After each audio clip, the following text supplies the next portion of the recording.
नमस्ते दोस्तों, माल्टी अरुण के दीवानी के चैनल में आप सभी को स्वागत है फ्रेंड।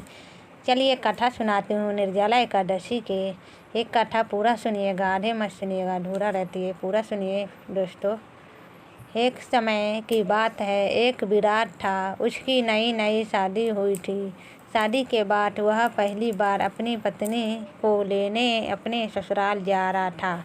वह अच्छे से नए वस्त्र पहनकर तैयार होकर ससुराल के लिए रवाना होता है। रास्ते में उसने देखा एक तालाब में एक गाय पानी पीने उतरती है। जेठ का महीना था। वह गाय अपनी प्यास तो बुझा का लेती है, लेकिन तालाब से बाहर नहीं आ पाती। जाट को वहाँ देख गया। उससे बोली, अरे मुसाफिर, मुझे इस दलदल से बाहर निकाल दे। जाट बोला, अरे नहीं नहीं गाय माता, मेरे कपड़े गंदे आ जाएंगे। मैं पहली बार अपनी पत्नी को लेने ससुराल जा रहा हूँ। गाय बोली, पर मूर्ख, आज निर्जला एकादश है, तुझे पुण्य फल मिलेगा। मैं तुझे वरदान दूंगी, तेरी 7 पीढ़ियाँ तर जाएगी। लेकिन जाट नहीं माना, नाराज होकर गया। बोली, अगर तू मुझे नहीं निकालेगा तो मैं तुझे शाप दे दूंगी। जा तो अब से 8 पहर बाद गधा बन जाएगा। वह जाट डर गया और अब गाय से माफ़ी मांगने लगा, लेकिन तब तक गाय तालाब में पूरी तरह डूब गई थी। यह देख जाट उदास हो गया और उदास मन से ही वह ससुराल पहुंचा। जवाई को देखकर ससुराल वाले में सभी बहुत खुश हुए, लेकिन जाते ही उसने यह इधर पकड़ ली, मेरी पत्नी को विदा कर दो, हमें जाना है, हमें अभी जाना है। सभी ने मित्रते करी, जवाई जी एक दिन रुक जाओ, लेकिन वह नहीं माना।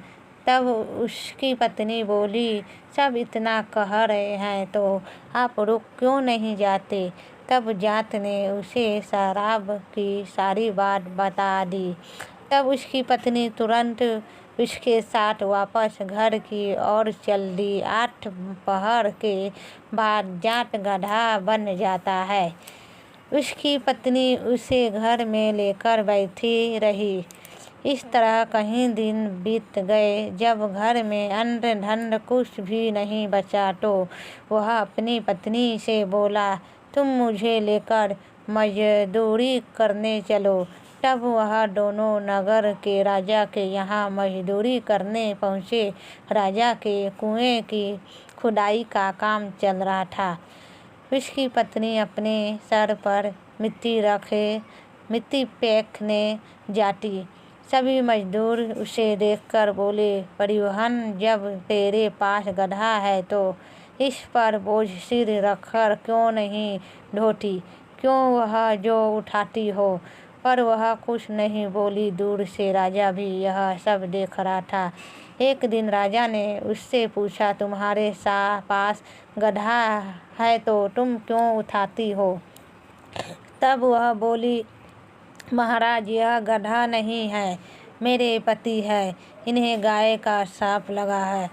उसने राजा को सारी बात बता दी। राजा ने पंडित को बुलवाकर इसका हल पूछा। तब वह बोला, राजा जी, इसका एक ही हल कि जिस व्यक्ति ने अपने जीवन काल में 1111 करी हो और उसका फल वह इस गधे को दे दे तो यह मानव बन सकता है। राजा ने पूरी नगरी में ऐलान करवा दिया कि जिसने भी 10,111 करी है, अगर वह अपनी गायारस का फल दे देता है तो राजा उसे अपना आधा राज्य दे देंगे।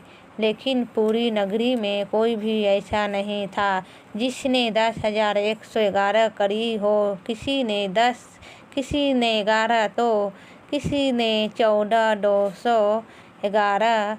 शत्रुना तब एक बुद्धिया आई और बोली, राजा जी मैंने पूरी 101 गाय रस करी है। राजा बोला, तुम अपनी गाय रस इस गधे को दे दो तो मैं तुम्हें मुँहमांगा वरदान दूंगा। एक बुधिया बोली, महाराज मैं धन लेकर क्या करूँगी, मैं आज हूँ कल नहीं हूँ, इससे 111 दे दूँगी, लेकिन एक निर्जला एकादशी को मैं अपने पास रखूँगी। इससे एक निर्जला एकादशी के फल से मुझे मोक्ष की प्राप्ति होगी, मुझे श्री हरि विष्णु की प्राप्ति होगी। ऐसा कहकर उसे बुधिया ने अपनी साफ गाय रस का फल उस गधे को दे दिया और वह वापस इंसान बन गया। लेकिन एक गाय रस की कमी से उसका पूरा शरीर इंसान का हो गया, लेकिन गधे की पूंछ उसके शरीर से नहीं हटी। नमस्कार दोस्तों, कैसी लगी ये कथाएँ कमेंट करके ज़रूर बताइए। मेरे चैनल में न्यू आए तो सब्सक्राइब कर लीजिए, लाइक कीजिए, ज़्यादा से ज़्यादा शेयर कीजिए मेरे वीडियो। नमस्ते दोस्तों।